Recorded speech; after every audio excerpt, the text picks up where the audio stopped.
We've just had a public meeting about accessible parking, and now we've reconvened, so I'm going to do some introductions again. I see there's some new people here. I'm Liz Shell, Chair of Planning, Vice Chair Councillor Neal, beside him Councillor McLaren, Councillor Osanek, Councillor Turner, and Councillor Allen.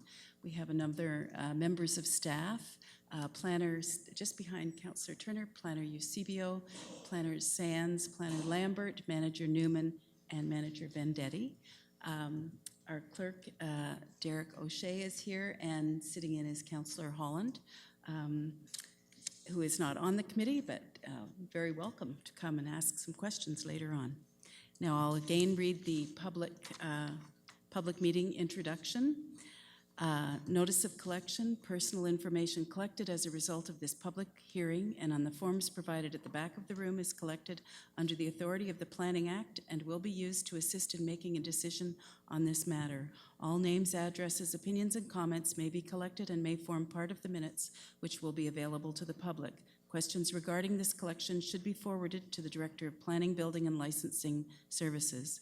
The purpose of public meetings is to present planning applications in a public forum as required by the Planning Act. Following presentations by the applicant, committee members will be afforded an opportunity to ask questions for clarification or further information. The meeting will then be opened to the public for comments and questions. Interested persons are requested to give their name and address for recording in the minutes. There is also a sign-in sheet for interested members of the public at the back of the room. Exception to this rule is outlined in bylaw number 2006-75 to delegate various planning approvals to staff and to adopt certain procedures for the processing of planning applications subject to delegated authority. Council has authorized staff to use discretion in determining if an application can be a combined public meeting comprehensive report to expedite the approval process. Information gathered at public meetings is then referred back to Planning, Building, and Licensing Services staff for the preparation of a comprehensive report and recommendation to Planning Committee. This means that after the meeting tonight, staff will be considering the comments made by the public in their further review of the applications. When this review is completed, a report will be prepared, making a recommendation for action to this committee. The recommendation is typically to approve or to deny. This committee then makes a recommendation on the applications to City Council. City Council has the final say on the applications from the city's perspective. Following council decision, notice will be circulated in accordance with the Planning Act, and anyone with an interest in the matter may file an appeal. Interested persons are advised that if a person or public body does not make oral submissions at a public meeting or make written submissions before the bylaw is passed, the person or public body is not entitled to appeal the decision of council to the Ontario Municipal Board unless, in the opinion of the board, there are reasonable grounds to do so. And we will now open the public meeting to do with 1645 Sydenham Road and 1456 Daly Street. Mr. Toe will be presenting. Thank you. Thank you. So my name is Mark Tao. I'm a planner with IBI Group and the agent for Anchor Concrete, who is the applicant. So the applications before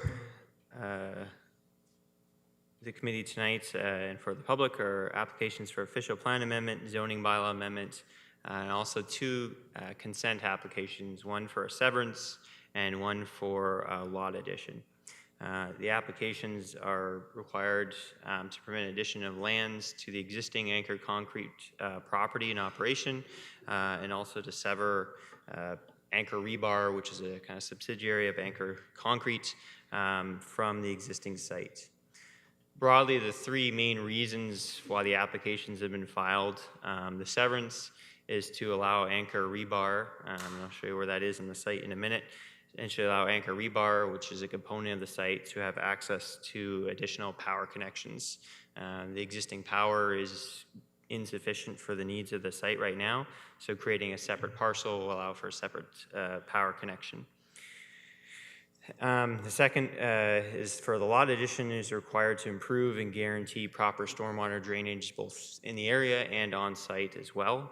And I'll explain what that means in a little bit more detail later. And finally, to enhance site and public safety by providing separated entrances for truck traffic and passenger vehicles. Just to give you an overview for those who are not aware, Anchor Concrete is a locally owned company. It was founded over 40 years ago. I think we were talking, and their 50th anniversary is actually coming up in a few years. They employ over 100 people in Kingston, and they also have, in addition to that, all the materials. A lot of the materials that they use, the supply base is primarily from Kingston-based companies as well. They provide pre-manufactured products for a variety of uses, including stormwater, sanitary, infrastructure services. They also do a lot of innovation in terms of providing new technologies so that they're able to be adaptive as needs change for infrastructure. Anchor also is a committed community member. I, as a planner, have worked with a number of companies on different applications, and the results or the lengths that Anchor goes to communicate with neighbors, to consult with them, to get feedback from them, to ensure that they're being a good neighbor has been really impressive to me. Just as an example, they do have to operate after hours sometimes in terms of shipping products out to Toronto. So that means that sometimes trucks will leave the site early in the morning so they can get to the job site in Toronto for early in the day.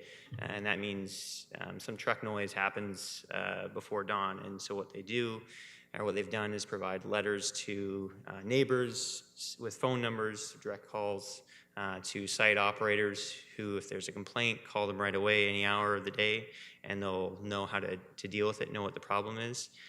They've also taken steps to respond to noise complaints, et cetera, that are, I think, above and beyond what we normally see. For these applications, the proponents also held 2 open houses last week. They also went door to door to the residents around the area, explaining what the applications were for. And a number of residents came out to the open house, were able to ask questions and find out more information. So in terms of the subject property itself, for those of you who are not familiar, it's a large rural industrial site north of the 401 on Sydenham Road.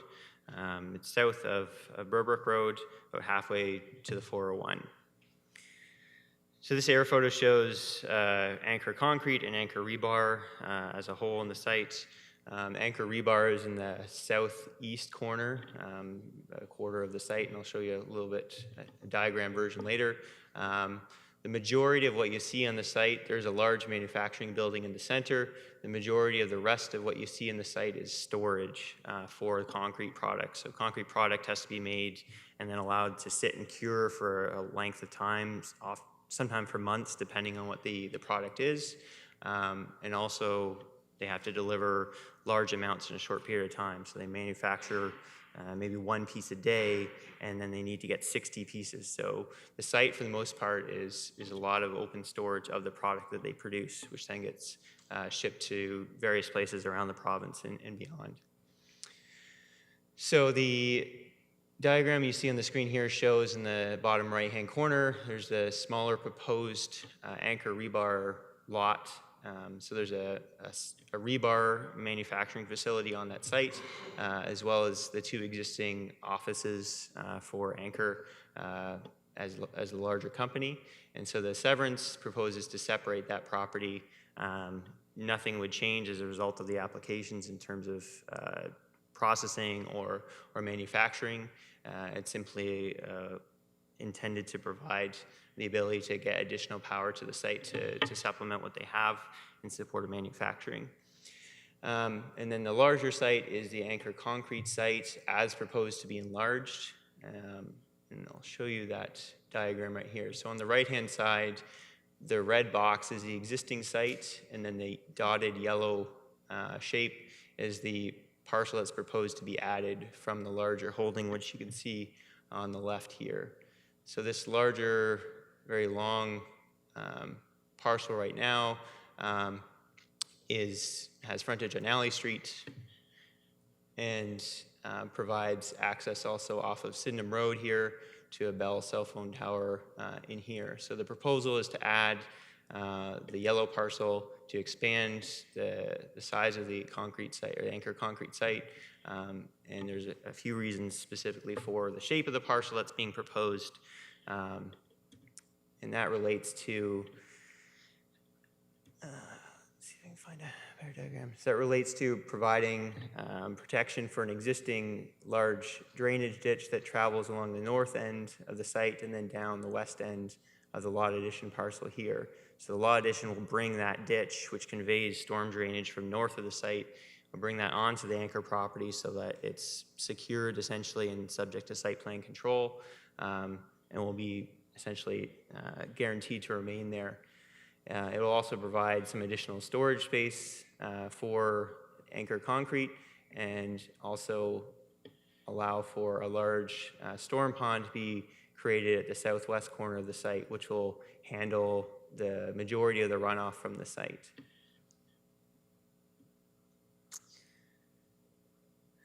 The severance, as I said, is for anchor rebar. It's about 2 hectares. It would allow for a new access to that site as well, primarily just for passenger vehicles. As I said, there'd be no change to the operations or manufacturing on site as part of it. So with respect to the policy statement, the PPS, we reviewed the applications and we feel that the applications are consistent with the intent of the PPS. The proposed development as it stands will not affect any service levels in the area.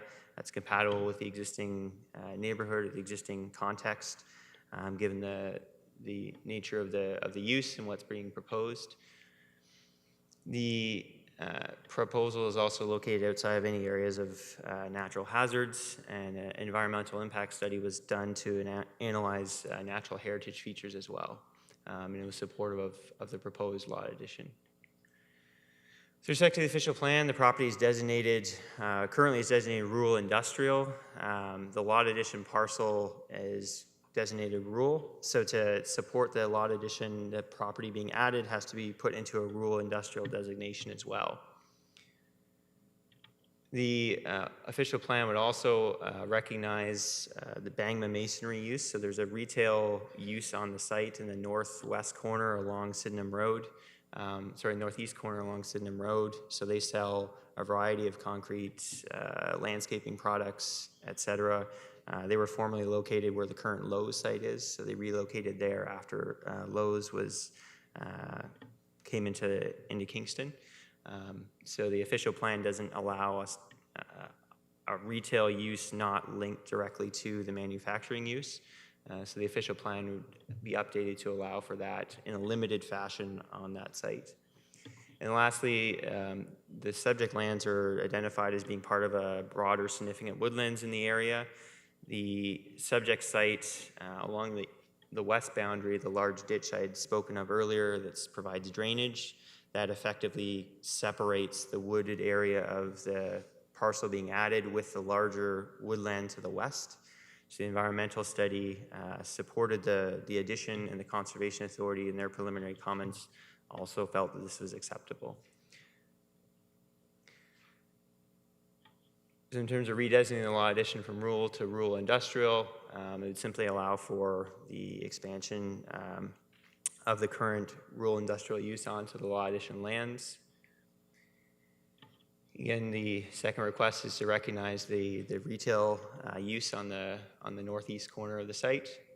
And lastly, again, removing the significant woodland designation from the property. So in our opinion, we feel the proposed amendment is good planning and it satisfies the policies of the official plan and should be approved as requested. The zoning bylaw, like the official plan, identifies the subject property as rural industrial, and then the lands being added are in the A1 zone, which is essentially a rural zone allowing for rural residential uses, agriculture, etc.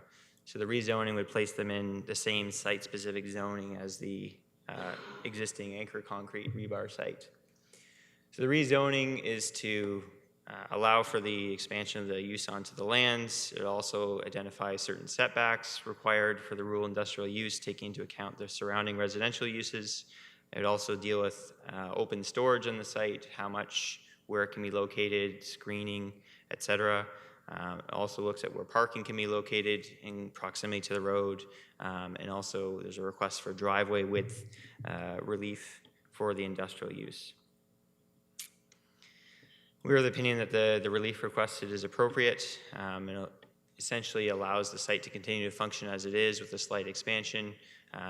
The rezoning would also set out standards that will allow the site to continue to function, and the functioning of it would be controlled more strictly through site plan control, so requiring screening in certain areas, identifying where setbacks or where storage could go specifically on the site. So in conclusion, we feel the request is consistent with the PPS, it conforms to the policies of the official plan, and constitutes good planning. And in conclusion, we just ask that Planning Committee, when the time comes, would recommend approval of the applications. Thank you. Thank you. Could I hear from staff, please? Thank you, Madam Chair. Through you, staff confirm that the notice requirements of this public meeting have been completed in accordance with the Planning Act, and that 2 pieces of correspondence have been received, which have been included in the addendum. Thank you. And questions from the committee, please? Councillor Allen? Yes. Thank you. Just in terms of the proposed westward expansion, there's going to be woodland that's removed as part of the additional storage in the proposal. And I guess some of the community members I've been speaking to are wondering about is if there are animals that live there, if it's a significant habitat as it's part of a significant woodland, and how we might maintain that the nature of the significant woodland with that. Thank you. Good question through you, Madam Chair. So the significant woodlands is, if you're looking at the left picture here, there's a large, obviously wooded area to the west. So significant woodlands generally are identified. One of the characteristics to qualify as significant woodland is size. So when the mapping identified this as part of the significant woodland, it was because it was part of a large forested area. So looking down specifically at this area or this part of the woodland, the ecologist who did the evaluation for the EIS went out on site about 6 times throughout the year, looking at evidence of flora or of natural heritage features, so including wildlife. So they looked at bird calls or listened for bird calls, looking for amphibians, evidence of deer, etc. And what they found was that this area offered some value, but it was largely limited. Part of that being because of the type of trees that were in the area, particularly in the south portion of the site. They didn't provide quality habitat, especially given the large woodland in the rest of the area. And primarily, and this is where the Conservation Authority also indicated support, is because of the large ditch that runs right along the proposed border here. The ditch, which is quite deep, essentially acts as a natural barrier, separating this part of the woodland from the rest of the larger woodland. So because of those things, the environmental study was supportive of allowing this portion to be at least partly deforested in support of the application. So. Thank you.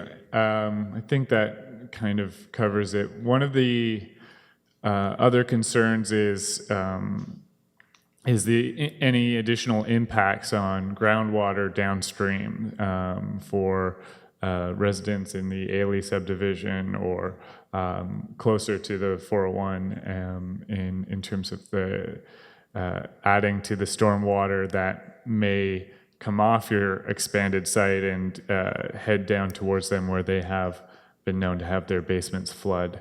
And if there would be any additional dust or particles associated with this expansion heading that direction. Thank you. And that was one of the, main topics of discussion at the 2 open houses that Anchor had last week. Most of the people who came out to that did live in the subdivision to the south along Ailey Street. And the land in this area is in general quite flat, but it does flow from north to south. So there is historic water problems in the area flooded basements, et cetera, and yards.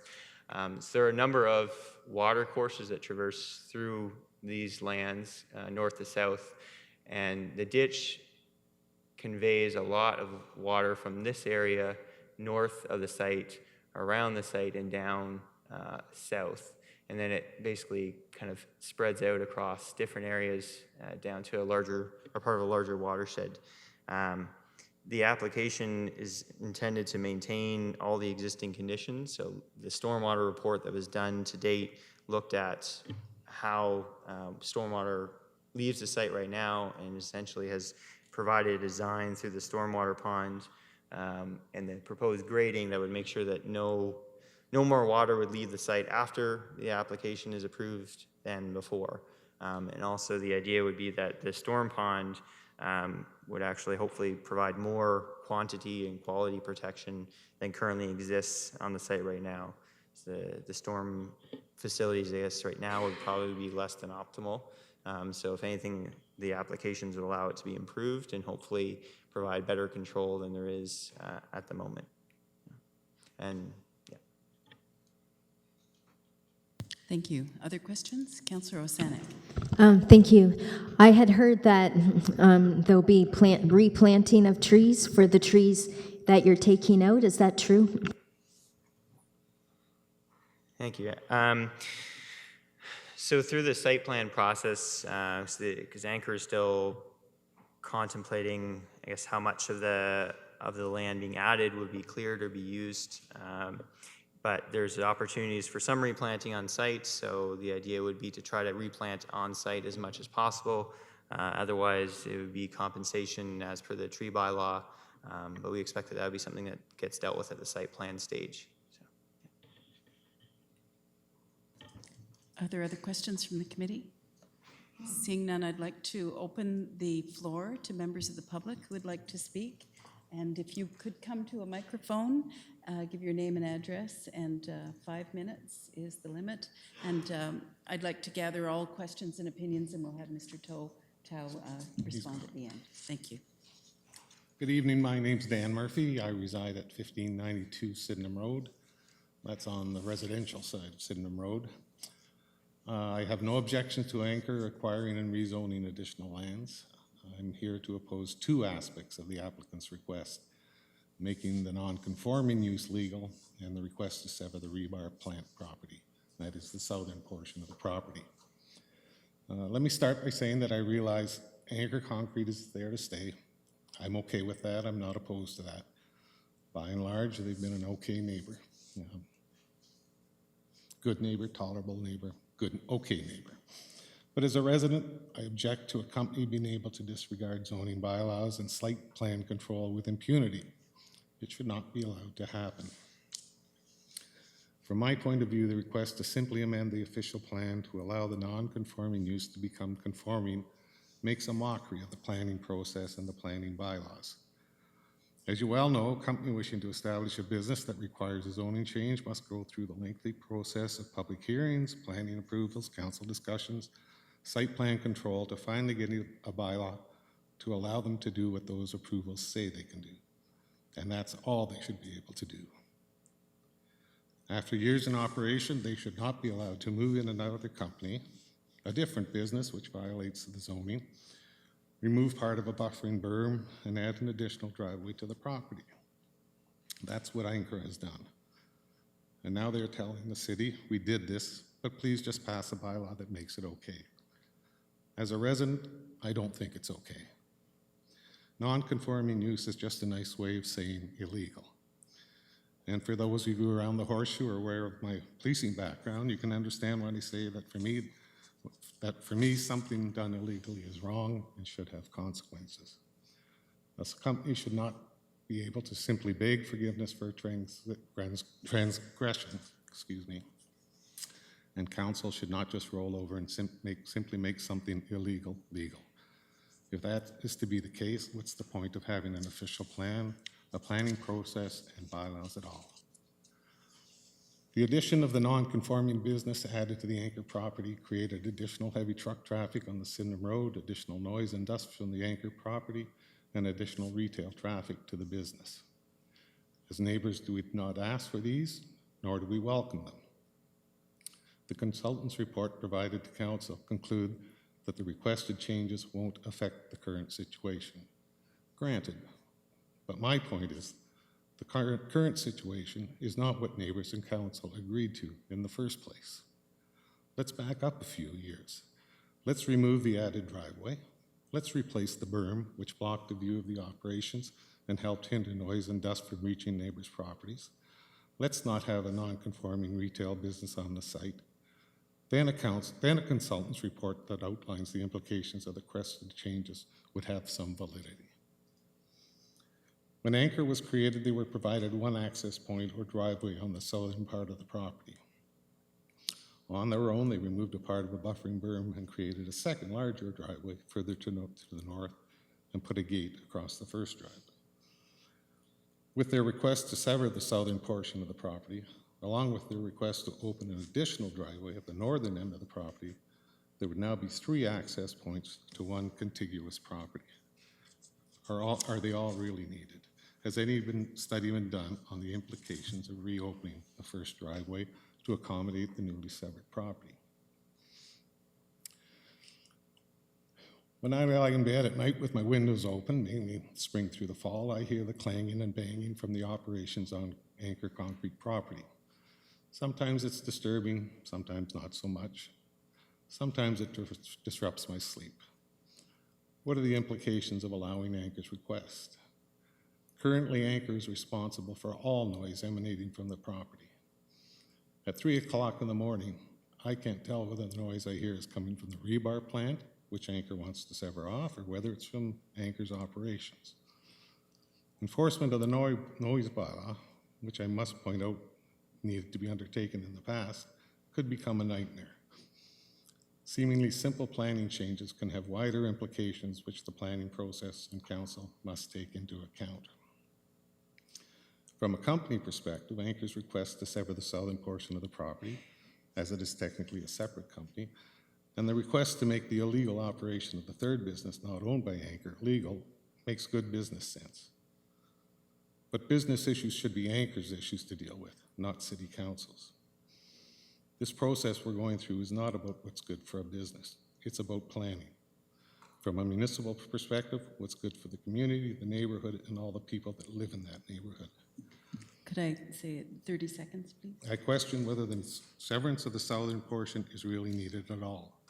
Those 2 businesses have shared that property for possibly 40 years since Anchor was formed. They've shared the property for a long time, and as a resident viewing the planning process and the implications of the requested changes, I don't see why they can't continue for another 40 years. If and when they decide to sell the rebar plant, they can then come to council and request whatever changes are necessary. The neighborhood, the site, and planning issues may be very different at that time. That's when they should be dealt with.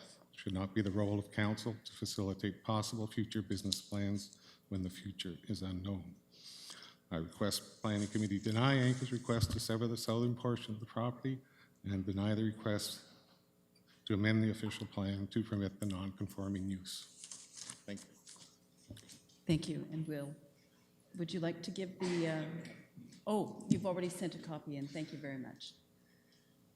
Any other comments, questions about this, Mr. Dixon?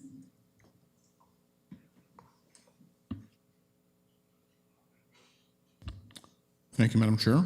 Frank Dixon, 495 Alfred, Department 2, K7K 4J4. Thank you for the presentation. I read through the report, and I got a couple of questions that are maybe connected with what Mr. Murphy said, but also a bit different, and a couple of suggestions. So, looking at the bottom of page 20 and the top of page 21, with respect to the proposed addition of new land to the west for the site. Approximately 4.4 hectares, and the existing site is about 11 acres, so it's about a 40% increase. That's quite a lot. So my question is, it would seem that the increase is being asked for due to business prospering. So that's good, right? You need to have more space to store the pieces that you're creating. So well done, congratulations on that. But I'm wondering if that much land might be is necessary, and have you looked at the option of maybe building some storage structures on the property that you have for the same purpose? So that's my one point. Following up on a point that Mr. Murphy raised, he was objecting to the two new entrances being added, one on the northeast corner and one a little bit to the south of the current entrance. I'm wondering if we can get by with adding only one new entrance, perhaps the one on the south, because you do wish to sever the two businesses from each other, and perhaps the entrance on the northeast corner could be, I guess, done without. And my third point, I believe that the noise bylaw for the city of Kingston is in the process of being reviewed right now. And Mr. Murphy, who is a neighbor of the site, indicates that he has concerns over noise generated by the business. I don't live nearby, so I don't experience that, but I think it's a very valuable insight. So given that there are trucks that are leaving at odd hours in the middle of the night so they can deliver pieces to jobs in progress, that's necessary. But I'm wondering if, with the planned addition, is that going to be conforming to the new bylaw? Has that aspect been really examined yet? Because, it is an industrial operation, and there are neighbors nearby, and you have the general, sort of the tension. He says that they've been a fairly good neighbor.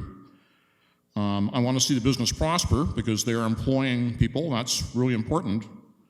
But there has to be a peaceful coexistence, between the business and the operation. So I would just ask that questions around the conformity of the business operations with the noise bylaw be examined in detail. Thank you. Thank you. Any other comments, questions? Yes, ma'am?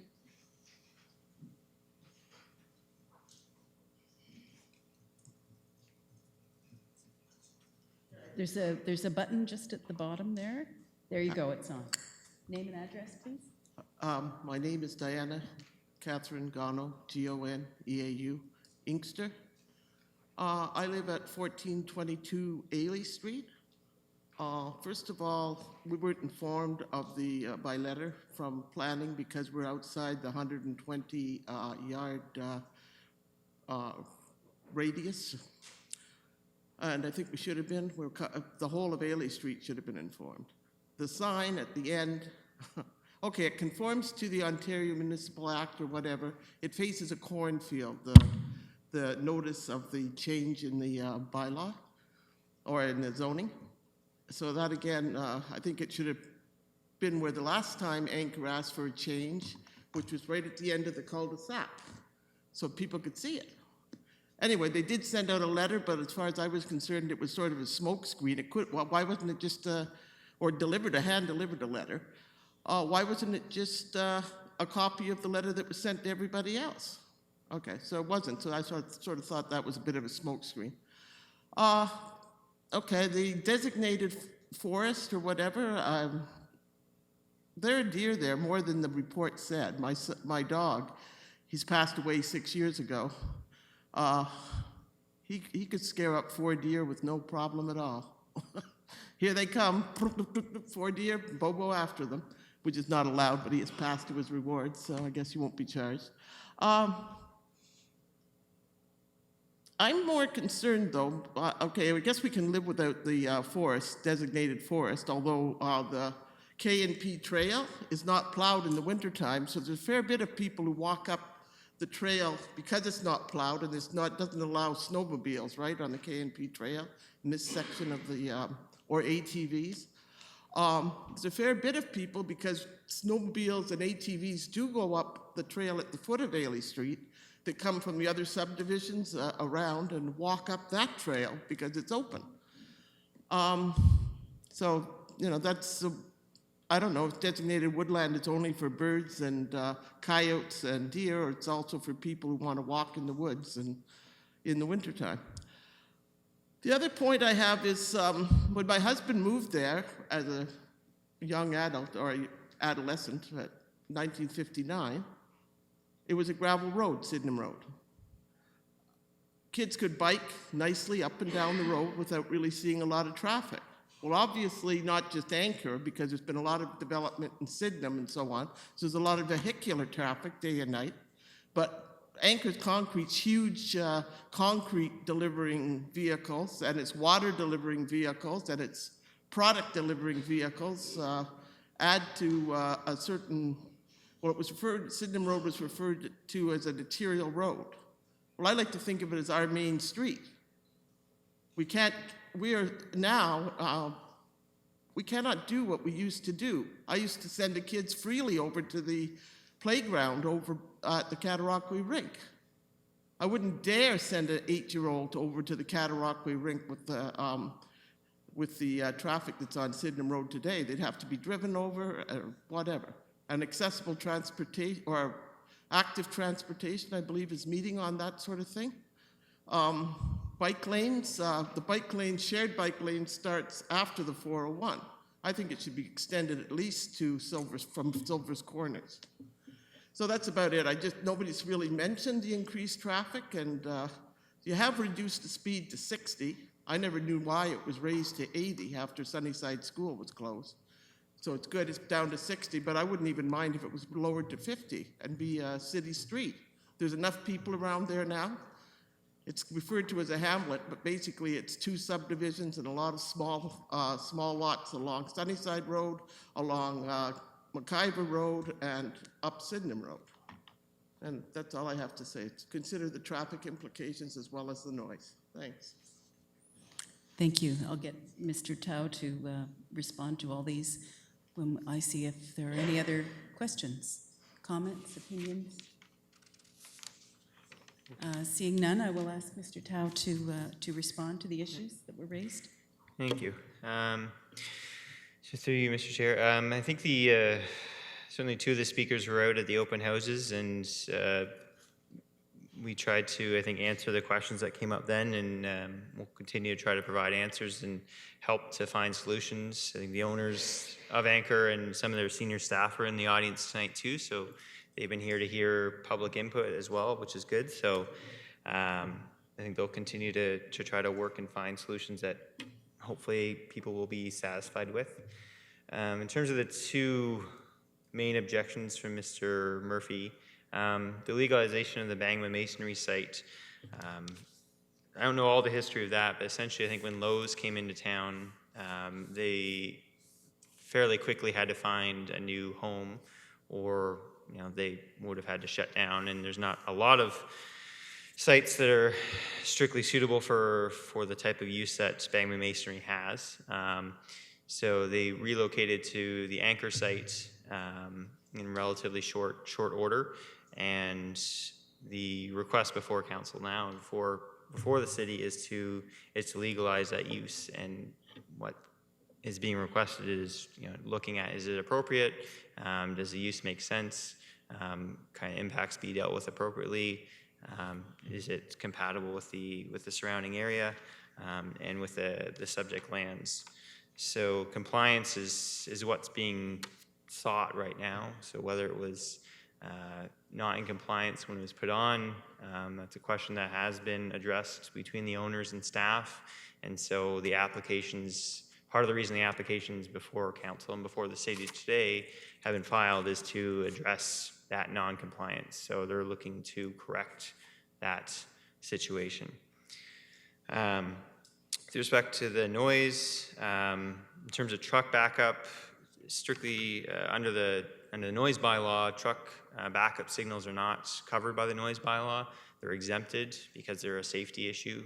So whether it's garbage trucks or construction vehicles, whatever it is, they are exempt. But Anchor has, as I said before, they've provided phone numbers to all the residents essentially to call. If it's 3 o'clock in the morning and somebody's woken up by the noise, call at that time when it's happening to one of 2 people at Anchor, and then they'll know, okay, it's 3 o'clock in the morning, a neighbor complained about noise and this is what they heard. They'll log it and they'll try to figure out what was the source of that noise and try to address it.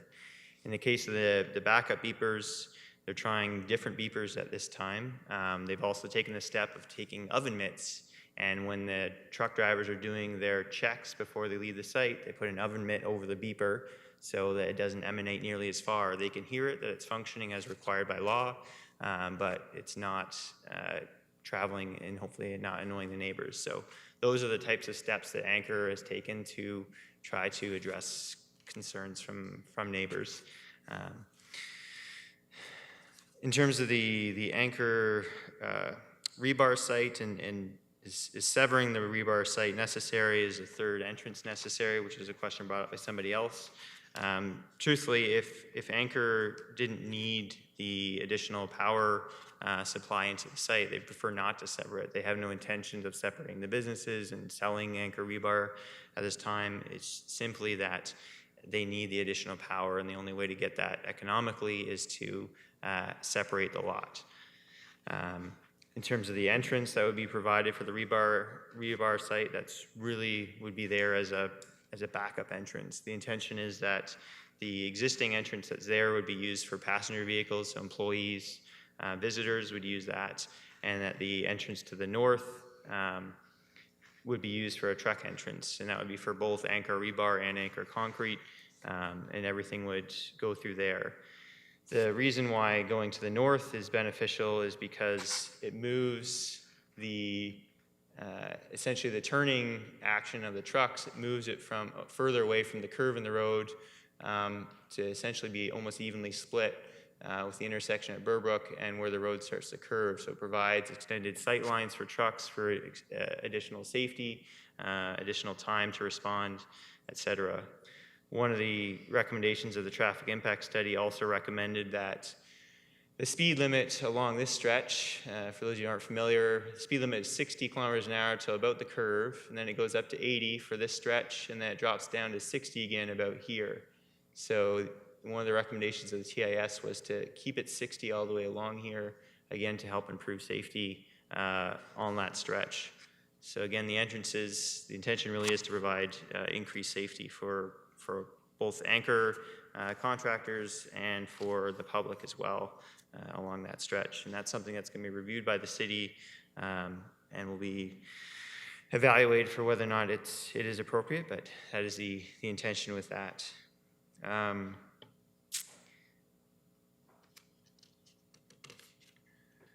think all the other questions more or less have been addressed, unless there's some others that were noted that I did not catch. Okay. Thank you very much. Thank you. Further questions from the committee? Councillor Neal. More of a comment than a question, but I'll do my best to put it in the form of a question. There's very few opportunities with existing long-time industrial sites to improve the site, except when they come forward with this kind of a proposal, because now our staff and the community, as I understand it, have an opportunity to make conditions under site plan. They'll be needing, as I understand it, to remove some of the trees. They could very well do a very nice tree planting along their borders. You could request additional screening that isn't there now. And all of those things could really improve the site for the community as well. So there, I know that's a little Pollyannish, but it does suggest that at the end of the day, this could be a better looking site than it is now. I agree with the recommendation that's been made to try to only have one additional rather than two additional entranceways, just for the noise aspect of it, and moving it moving those entrances, particularly the truck entrance, beyond the more populated southern stretch, I'm sure would be an improvement as well. So I'm still trying to form a question out of all that, but thank you very much for indulging me. Thank you. Are there other questions?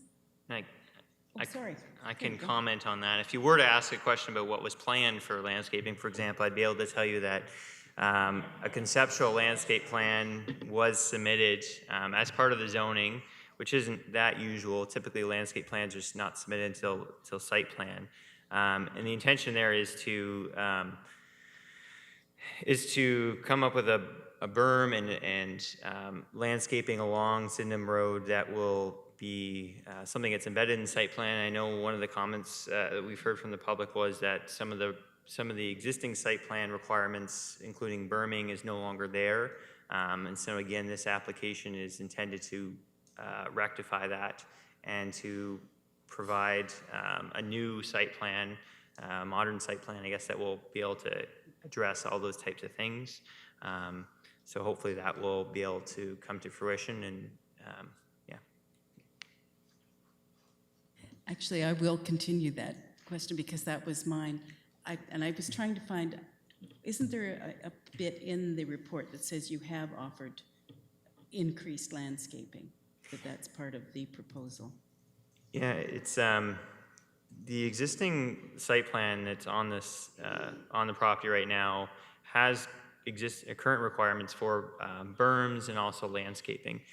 Part of the challenge we found with that when we went to look at this site as it exists today is that it's not all that is required is there.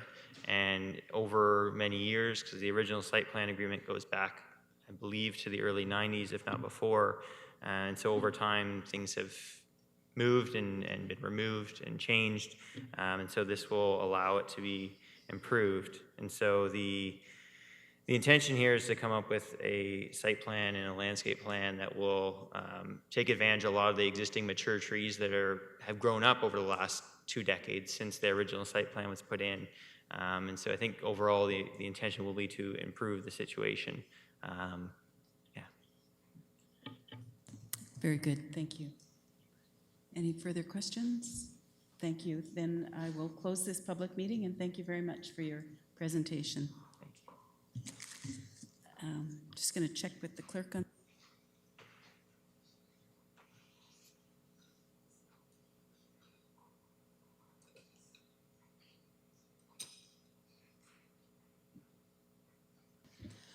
Okay, thank you. I'll call the regular portion of the Planning Committee meeting to order and ask for approval of the agenda. And I wondered if the committee would be interested in changing the briefing. We've got briefing right after delegation. The briefing is in relation to Part C, pending and committed residential development supply. Would you prefer to have the briefing just before we deal with the subject? Councillor I Neal? will move the agenda as amended. Okay, seconder. Councillor Turner, so that will be approval of the agenda with the briefing before Part C. All those in favor? And that's carried, thank you. Confirmation of the minutes, Thursday, October 6th. Moved by Councillor Neal, seconded by Councillor Turner. All those in favor? That's carried. Disclosures of pecuniary interest. Councillor Neal. Yes, I, Jim Neal of the Council of the Corporation of the City of Kingston, declare my pecuniary interest in the matter of report number PC 16093, file D14005-2016, as on the 70 Barbara Avenue proposal, since I own an adjoining property at 707 Alfred Street. Thank you. Thank you. And that is the item of business that we will be discussing now. We have a report of the Commissioner of Community Services regarding 70 Barbara Avenue, recommending approval. And before I'll take, I think, questions from the committee before we put it on the floor so that Councillor Holland can ask some questions too. So I'll open it to the committee for questions. Councillor Osanek? Thank you, Madam Chair. I have a question, and it's with one of the letters in Exhibit H, and it says that the backyards of Alfred Street are only going to be 5 feet away from the 2.5-story stacked townhouses, and I just wondered if that's true. Through you, Madam Chair. I'm just looking at Exhibit F, which is a site plan drawing that was proposed. I know it's very difficult to read. It's actually approximately 5.11 meters. So times 3 is approximately 15 feet for the row dwellings that are proposed from the rear lot line of the properties fronting onto Alfred Street. Okay, so if it's 5 meters, so that's from, like, say, the homes on Alfred Street, say they have a fence, right? So it's from their fence to what? To where, like, the staircase, like, to the property, like, or to the brick? Like, we have what the homes would look like conceptually, right, in Exhibit I. So that's, like, from the fence of the existing homes, 15 feet to what? Yeah, through you, Madam Chair. It'd be to the brick in that case, just the way the buildings are oriented. The buildings are oriented north-south, so the end wall would be the brick, and that to the property line, to the fence of those rear lot lines would be approximately 15 feet. So that's on the side of the building, or is it the back of the building? That's correct, that side of the building. The side right there? Okay, thanks. And in the report, where it talks about the trees, and we heard that a lot being mentioned in the public meeting by almost everybody who came to the microphone. It just talks about the trees that have had the permit to be removed in the southeast corner, the 50 trees, so that they could do looking at the park and the stormwater management. So right now, we don't know how many trees are on the entire property and how many will be removed and what the compensation is, right? Because that won't be determined to site plan, is that right?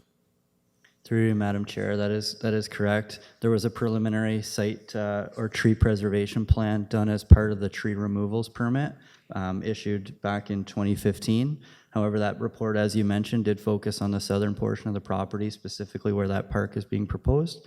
It is the intention of the owner to retain as many of the existing trees as possible through the construction process. But a detailed preservation and inventory would be submitted at the time of site plan. Manager Vendetti.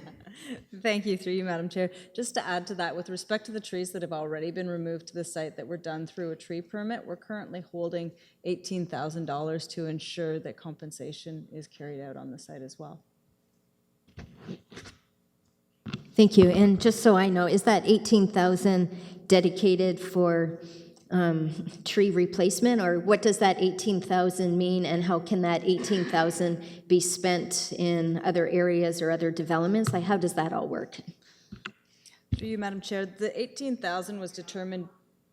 Am I on? Sorry. That amount was determined based on the tree inventory for the site prior to the issuance of the tree cutting permit. So that money is being held. We currently have the site.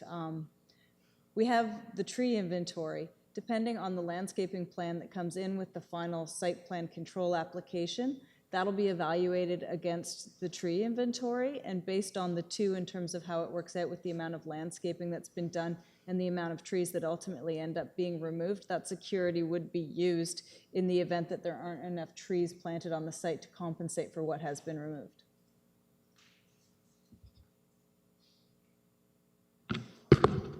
I'll ask you further questions in email, because I really want to try to understand this, because I know a lot of trees are going to come down. If we have that aerial shot and you can see that southeast corner and it's just a little smidgen that has been clear cut, and when you compare that to all the other trees on the site, it's going to be a lot of money, and I just want to understand that better, but I can do that through email.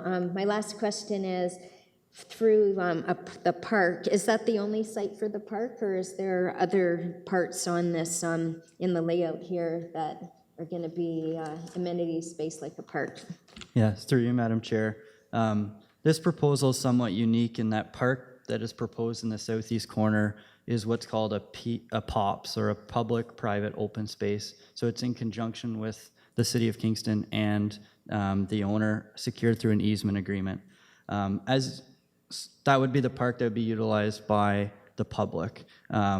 You can see the space in between each of the buildings, or the blocks. That is all outdoor amenity space. That is grassed area, very similar to a park, I believe. That is yet to be determined essentially through the site plan control agreement, but it is to remain all open space. Thank you. Thank you. Other questions? Councillor Allen? Thank you. Through you, Madam Chair, one of the concerns we heard at the public meeting was also about height, in terms of, I know there's a height difference between this site and Alfred Street, but there were concerns about intrusion of privacy, because these are two-story buildings, essentially. And so I'm just wondering what the impacts are for the neighbors on Alfred Street, how far their homes are from these buildings, and are these buildings going to actually rise up over the level that their neighbors adjacent to them would be? Through you, Madam Chair, there has been a couple components built into the site-specific zone to address that concern specifically. So first, I'll mention the grading on the site. In the north end of the property, it is higher, and it gradually falls as you progress down to the south end of the site, most identifiable at the southern portion there. Its average distance between the rear property and these the area proposed development is about 4 meters in the rough grading plan that has been submitted to date. That grading plan will be updated and revised to be submitted with the site plan control application. So there is a significant difference in grade in which the proposed development is that much lower than the rear yards of the houses fronting out onto Alfred Street. Second, on that comment, I will point out in the proposed zone, we've included a minimum buffering requirement in that a 1.8 meter high screen, visual screen, / it could be in the form of a retaining wall, living wall, or fence, is required to be erected from the southern portion of the subject property all the way to the northern portion for that stretch of property abutting onto the houses fronting onto Alfred Street. So that would be located within that 5 meter side yard setback that we were discussing earlier. 5 meter side yard setback on the proposed developed site, plus your buffering screen, and then your rear yard setback for the existing houses onto Alfred Street. Staff see that as a minimal adverse effect. Thank you. Thank you. I have just one more question, and again, it's a little early in the discussion, but if we don't ask this question now, it could bite us later. And so this area is generally natural land right now, which has a level of absorption in terms of stormwater, and we're going to be adding buildings and parking lots to it if we approve this and move forward with it. Now, in terms of the zone itself, there's not a lot in terms of stormwater management here, but what do we know at this point in terms of commitments to ensure that stormwater doesn't pour off of these buildings and down into the backyards and basements of the folks on Division Street? Through you, Madam Chair. As part of the zoning bylaw amendment submission, there was a stormwater management report that was submitted, which was completed by a professional engineer to outline exactly this and monitor the pre-development flows versus the post-development flows based on the impermeable surface that's proposed that you see on the site plan drawing here. It is the recommendation and the conclusion of that report that there would be no more post-development flow off the site than what is currently experienced on site from pre-development. And The proposal includes a storm scepter system, which is located in the parkette, or the pops that I defined earlier, in that southeast corner, approximately 1,700 square meters in size. Just the natural topography of the site, being high on the north and lower on the south end, would have the water flow that direction. And further to Councillor Allen's comment, the road, the internal roadway which connects through this site from the north to the south with curbing and sidewalking essentially blocks any impermeable surface and flow from the subject property southward over to the properties which are fronting out onto Division Street. So it would channel that stormwater and have that all directed into the storm scepter system that's proposed in that parkette, underneath that parkette, sorry, in that southeast corner. Okay, great. I'll just follow that question and answer up with a brief comment, and it was just what Councillor had mentioned before. We do maybe have a chance to improve the water runoffs with this development and make life better for the folks who are downstream from it, and we want to make sure we can ensure that if we proceed with this. Thank you. Other questions from the committee? Councillor Holland, would you like to ask some questions? Thank you very much, Madam Chair. Yes, I would. So I'd just like to start by thanking staff and members of the community and property owner for being involved in this discussion. Since the public meeting in June, we've had an extra community meeting where residents came together to talk a little bit more informally about the process here and the concerns with the zoning in this area. So I guess the main thing that was brought up at that meeting, which hasn't been discussed to date, has to do with traffic, in particular with the use of Frey Street currently, which services Our Lady of Fatima Church.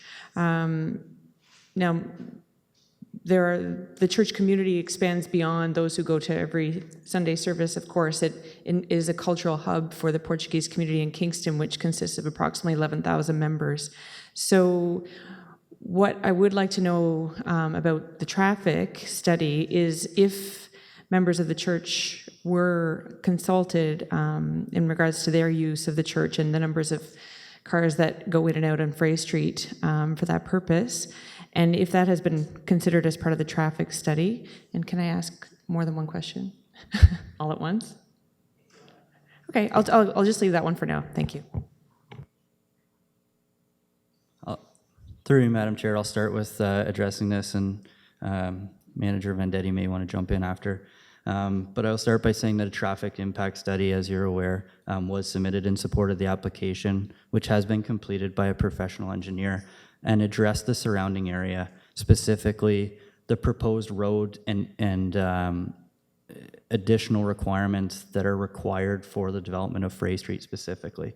So obviously right now it's not a municipally maintained road. It is an unopened road allowance. And as part of this zoning amendment, there has been a holding provision applied to the proposed retained portion, in that the road must be constructed, Frey Street, to municipal standard prior to any development on that retained portion. Further to that, the traffic impact study looked at the traffic flows along Alfred Street and in how that connects in to Division Street with the signalized entrance there.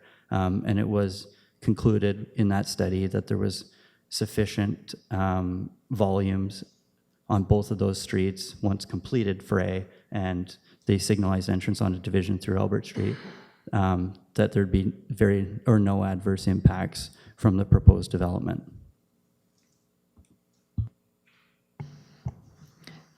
Thank you.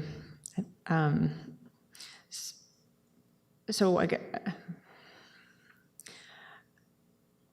guess the other main question, which we've touched on a little bit already, or members of the committee have already, the contradiction between our desire to ensure we protect urban forests and green space and our need for intensification. So it's the real challenge with this, with the zoning of this property. I guess if planning staff could, I suppose, provide some insight into how we manage those challenges and in particular, plans for the reforestation. There was some talk of the money that's going to be involved with that, but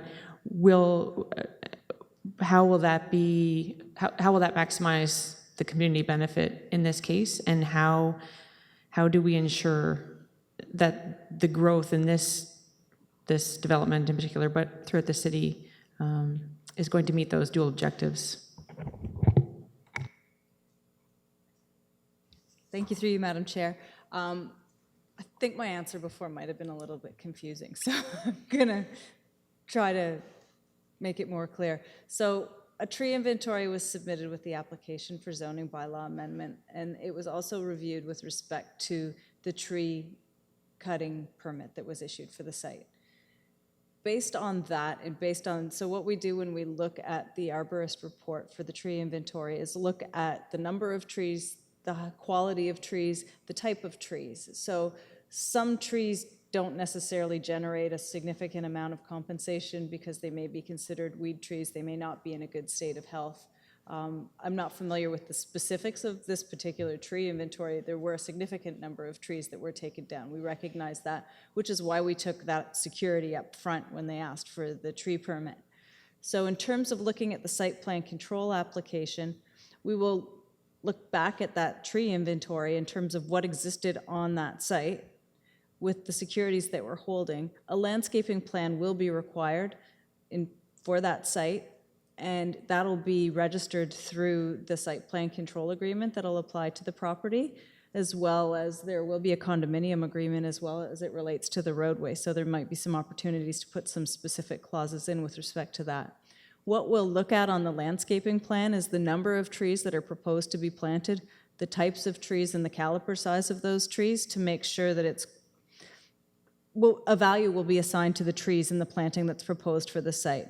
Depending on the value of the trees that are able to be accommodated on site, then we'll look at the number of trees that were actually removed from the site and determine the difference in the two. So if they're not able to achieve all of the planting on site to compensate for the trees that were removed, compensation will be required to be paid to the municipality, whether that comes out of the $18,000 or the $18,000 goes back and there's an additional compensation payment. That'll be worked out through the site plan control process. If there is compensation required, that will go towards reforesting other areas in the community. Thank you very much for that. I guess I just would like to say, finally, and again, thank you for indulging me, that the main concern that residents have had all along is based on the density of this development. And unfortunately, it started out as a 49 stacked home townhome development, which most residents that I'm aware of we're not significantly troubled by. It's when we get to the point of 116 that residents become overwhelmed with the site plan implications of this type of development, many of which we've brought up a little bit here already. So for that reason, I'll be asking for a bump up of site plan if this moves forward. Thank you. Thank you. Other questions from the committee? Councillor Osanek?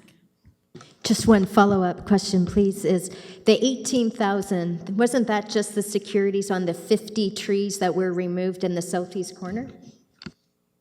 Through you, Madam Chair, that's correct. So we'll be looking at the overall site, go through the site plan control process, but that'll be a component that's included in that review.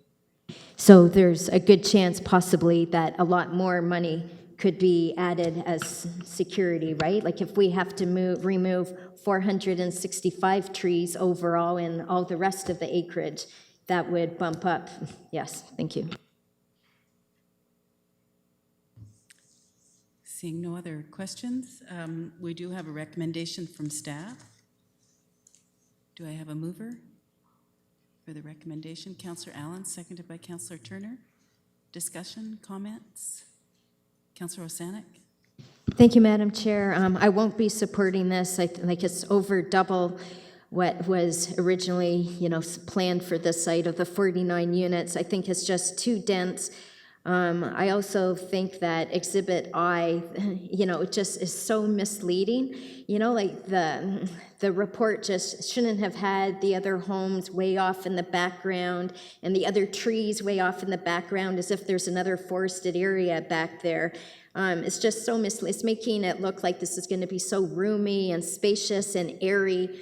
And then it doesn't even show, if they wanted to be realistic, they could have shown that 15-foot, between the edge of it and the backyards going on. Like I just find that so misleading. And I'm disappointed too that the report only talks about the 50 trees that were removed from that southeast corner, because if you just read the report, without knowing, it's like, it just looks like we're only removing 50 trees from the site. And you wouldn't know that, unless you really read the details, that's just a little portion of all the other, heavily treed areas that we see there in Exhibit C, I think it is, from the aerial shot. So I also like how Councillor Holland was talking too about urban forest, and we're trying to double our tree canopy, and this will highly affect the tree canopy. And especially for this area, on Labor Day, I had to be part of the Portuguese festival, and they did a parade all around this area, and the parade was 2 hours, so it moved very, very, very slowly down Alfred Street and Barbara. So I was able to see exactly the trees that were behind all the fence lines, and I don't think this is good for the neighborhood. It's going to be a shock to the neighborhood. When you look at the aerial view on Exhibit C, you don't see a lot of other treed areas, really, and I just think it's just going to change the entire landscape. And I would like to point out, if for site plan, when we do get down to the landscaping plan, looking at the details of which trees are going to be left, somebody wrote a letter in here that talked about, can a row of trees be left within that 15-foot, 5-meter setback between the fence line and that corner? And if a row of trees could be left, then I think the residents on Alfred Street would really appreciate it. But the look of that entire area, which took me 2 hours to walk through on Labor Day, it's just going to be drastically affected, and not in a good way. Thank you. Other comments? Councillor Allen? I actually just had another question that came up for staff, if that's all right. Thank you, Madam Chair. This is an increase in density for the area. Is there a community benefit conversation that would take place with this resulting because of the increase in density? Through you, Madam Chair. The proposed density, so the site is 1.8 hectares in size, and it's proposed to be severed into two and have a severed and retained portion. Both of the densities, neither of the densities on either the severed or the retained exceeds 70 units per net hectare. And within the official plan, we allocate or depict a number from 30 units to 75 units per net hectare as being medium density. And there's a list of criteria that you kind of run through to determine its compliance with the adjacent surrounding neighborhood based on a density. So this proposed development is 70 units approximately, units per net hectare, considered medium density. And with that, it was not explored in terms of a community benefit because the location to an arterial road such as Division Street and Express Transit, the impact on surrounding low-density residential is deemed compatible based on the site specifics that have been included and the built form that is proposed. So I can say with that, there has not been a community benefit per se under Section 37 of the Planning Act. However, you may consider public parkland in that southeast corner, which can be fully utilized by members of the community as a component that you could allocate to other members of the surrounding neighborhood.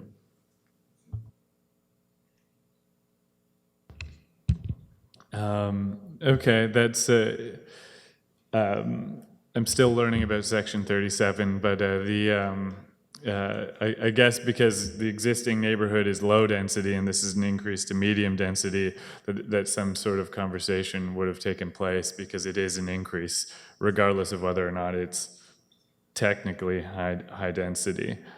So that's something that I don't know if it's something that we should be considering before we move this forward, or if we have any policy framework to address this unless it's high density. Can somebody address that? Sorry, thank you through you, Madam Chair. Just to provide a little more information on this, the existing zoning on the property is a site-specific B2 zone, which is a medium-density zone. That site-specific zone allows for a height of 3 stories. It allows for 49 dwelling units on the property. So it's an existing medium-density zone. It allows for townhouses and stacked townhouses. So although there's more units going in, it's still falling within a medium-density form of development.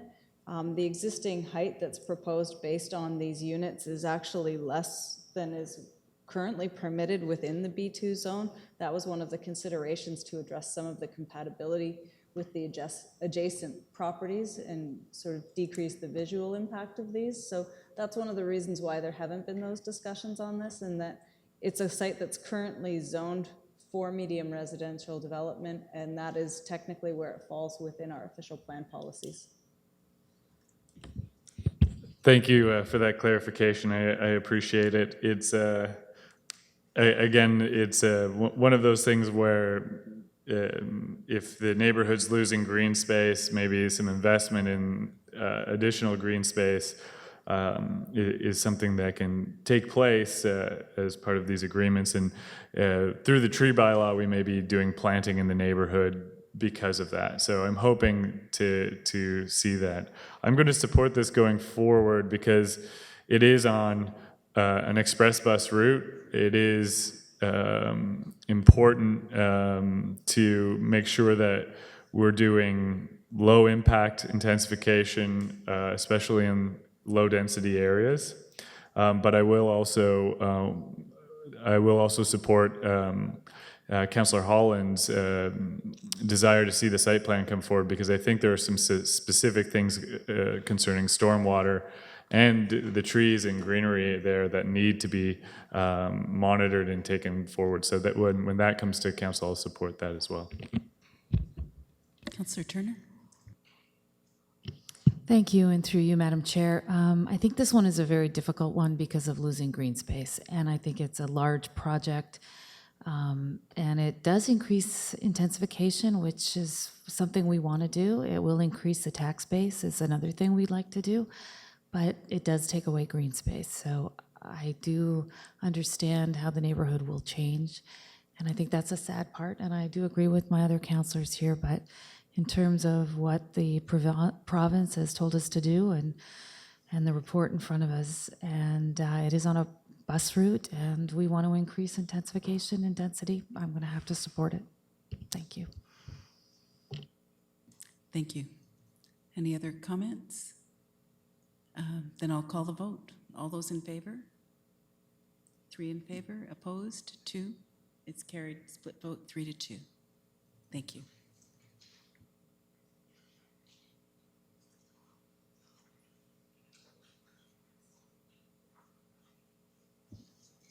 And we have Part B is application for official plan zoning bylaw amendment 1572 Sunnyside Road with a recommendation from council or from staff. Moved by Councillor Osanek, seconded by Councillor Allen. Comments, questions? All those in favor? And that passes. And now we will ask Ms. Eusebio to give us a briefing on pending and committed residential development supply.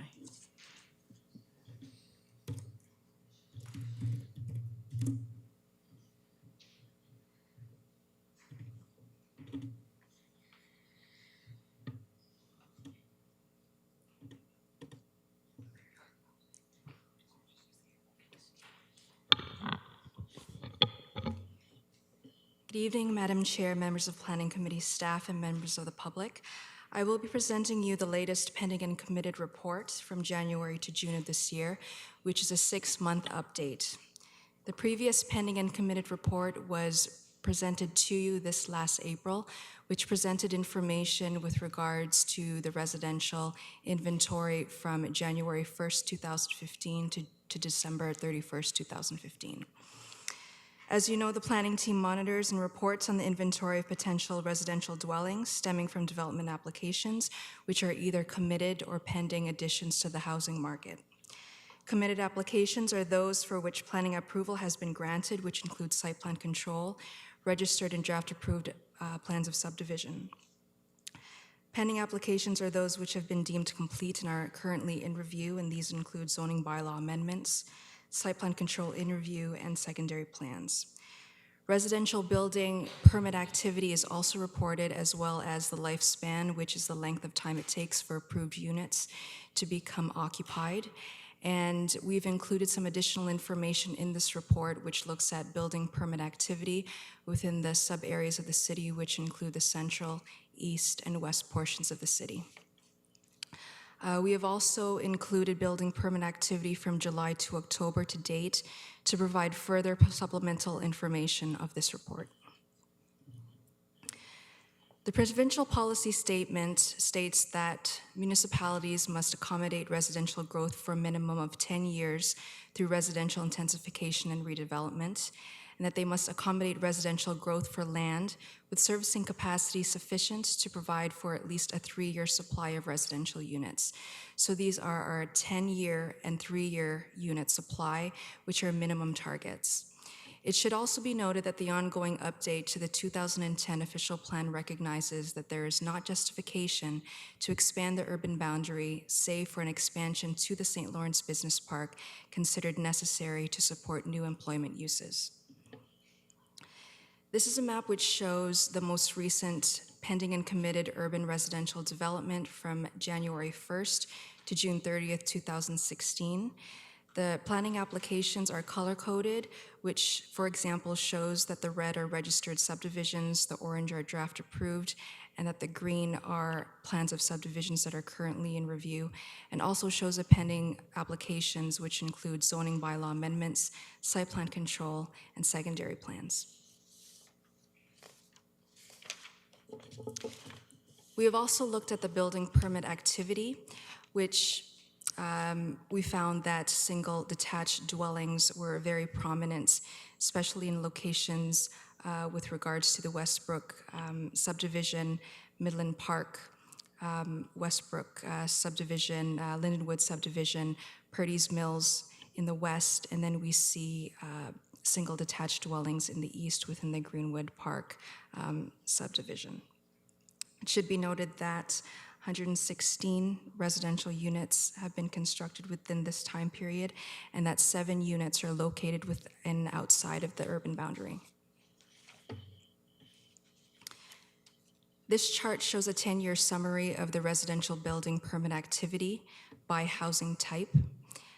So, as I've mentioned before, we looked at the number of residential units that were constructed. The report in front of you shows January 1st to June 30th of this year, but we wanted to provide some more supplemental information, which provides building information to this date. So as you can see from the third column, we are looking at 195 building permits that were issued, and that the average number of units per year is 617. It should be noted that looking back at the pending and committed report as of the end of December 2015, we were looking at the average units per year at 628 and the total units at 518. At this point from October, we are looking at 195 and then 518 for last year. So we haven't hit the halfway mark yet in terms of the building permits that have been issued. This next slide shows a trend analysis that was presented to you before in April, which outlines the number of building permits that have been issued within the past 10 years from 2016 to 2015 with regards to the housing type. So we have our single-family dwellings, which are declining, and then we also have our multiples, which are experiencing an upward rise. This could be contributed to the fact of changes of demographics, changes in consumer preferences, and that it is essentially cyclical in nature with the way that the housing market is and the housing supply available. Vacancy rates are an important statistic to consider as well, especially when looking at the national and local trend with regards to the construction of multiples. This is a 10-year summary of the average rental vacancy rate within the City of Kingston, which is based on privately initiated rental apartment structures of 3 or more units. According to the market rental survey provided by CMHC, the average vacancy rate for the City of Kingston increased to 2.8% in 2015 from 1.9% in 2014. In consultation with CMHC staff, it should be noted that the average rental housing vacancy rate of 3% is generally acceptable in terms of rental accommodation. Speaking with CMHC staff, they have advised that the 2016 rental vacancy rate will be available in November to December of this year. So that's the reason why it was not included in this report. And also given that we are looking at a 6-month update from January to June of this year. So at this point, we could not provide a comparator in terms of a yearly comparison, which would allow us to compare data in previous years. Looking at the lifespan of development-ready housing, and as I've mentioned, lifespan is the length of time for approved units to become available and occupied and ready for the market. The last column here, we're looking at development-ready housing, so that's really your units in registered subdivisions and approved site plans. So this is really shovel-ready development. So the last column here, we're looking at 2 years for single-family dwellings. We're looking at 1.2 years for semi-detached, 3.9 years with regards to townhouses, and with regards to multiples, we're looking at 0.9 years.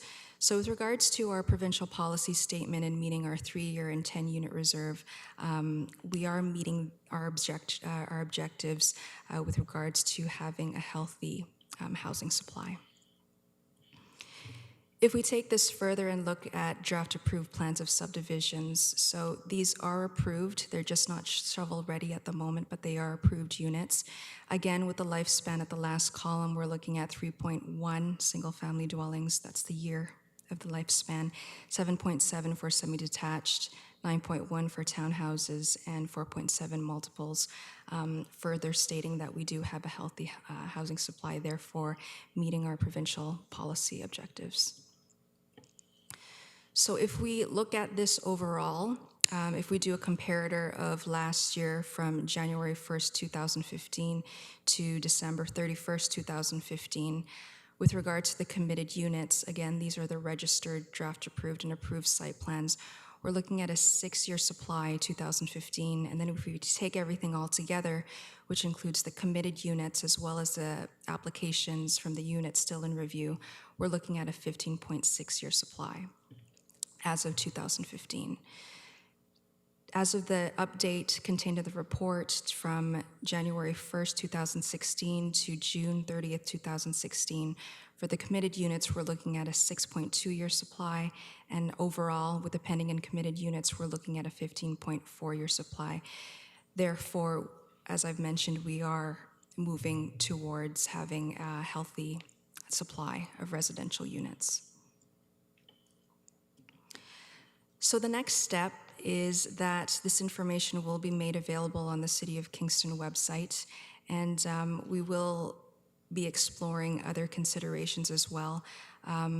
We do have partnerships with the CMHC with regards to our housing supply, so we would be looking at changing consumers' demands. When the vacancy rates become available next year, we would be exploring the vacancy rates, especially with respect to our multiple units. Again, affordability and our market rents, affordability with regards to how much one could afford by housing type. We would also be looking at demographic shifts as well as fluctuating student enrollment in partnership with our friends over at Queen's, RMC, and St. Lawrence, and also looking at the local economic activity. That's everything. Thank you. Thank you. Questions from the committee? Councillor Neal. Hi, thank you very much for a very thorough report. I'll apologize, it's been a hectic week, and I read your report, but I didn't reread it as I usually do. So if some of my questions are buried in here, I apologize in advance. First of all, I didn't see separated out any kind of data on secondary suites. And I'm wondering if they get captured in your numbers. For instance, if I have an existing home, not a new home, an existing home, and I legalize a secondary suite, it's captured in your numbers?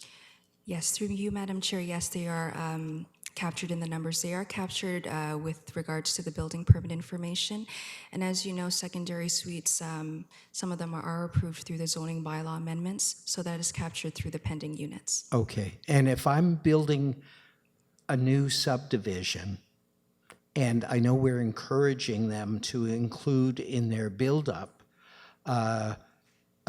something that could easily be converted to a secondary suite, is that captured only if it's residential? If I purchase that as a family home, but with it already converted and legal, is that counted as a secondary suite or only once occupancy Through you, takes Madam place? Chair, so these are the new subdivisions that are currently in construction.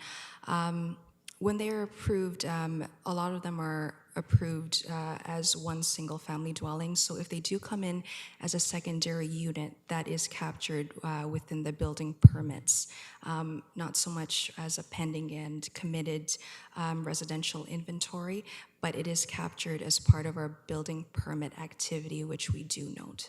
Okay, and you have a drama teacher reading your charts.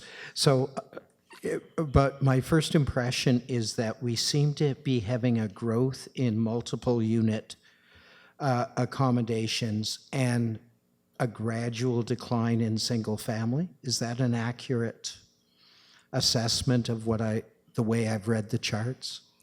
Through you, Madam Chair, it's the last 10 years that we've seen not just a local trend, but a national and regional trend with regards to the rise in multiple units. We can see this in terms of demographic shifts.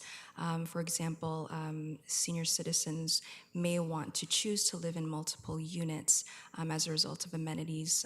Also looking at student enrollment as well, students who wish to live in multiple units as well. And that's also tied to the vacancy rates as well. We're seeing 2.8% in vacancy rate, and there is a correlation that we can see in this slide here.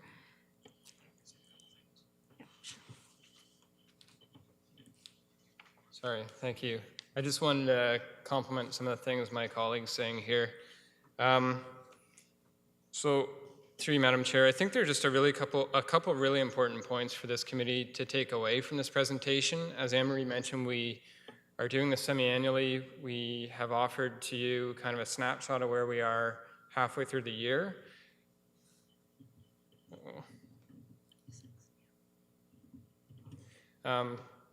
So I do want to point out a couple things because Councillor Neal has brought up an important question, and that is, are we seeing this shift in the form of housing that we presented at the end of, or at least I guess it was in April of this year, summarizing the end of last year, we were kind of making the point that we're seeing this shift in the form of housing from singles to more intense forms of housing like multis.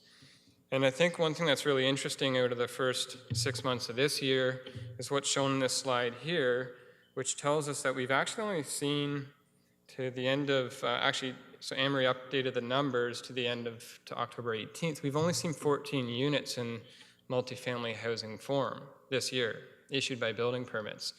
And we've seen 143 singles. Again, across the board, we've actually seen, I think this has been a relatively quiet year for new builds. You see 195, whereas the average every year is 600 plus.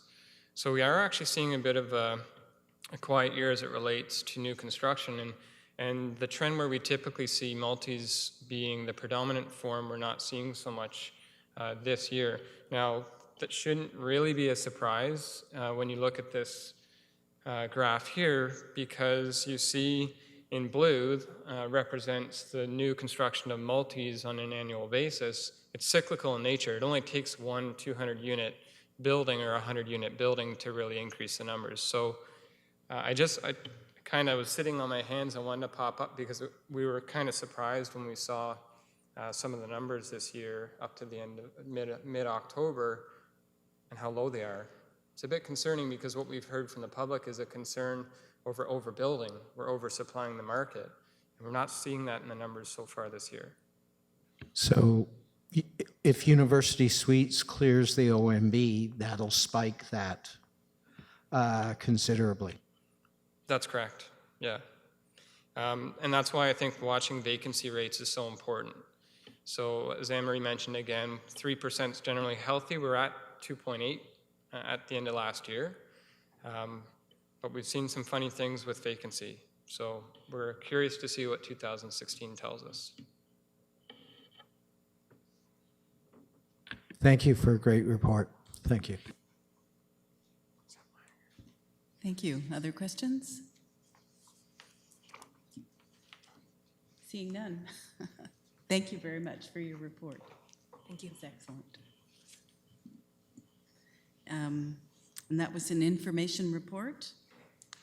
And we have no motions, notices of motion, or other business. There were 2 pieces of correspondence plus some on the addendum. Next meeting, November 3rd. Motion to adjourn. Councillor Neal, second by Councillor Osanek. All those in favor? And that's carried. Thank you.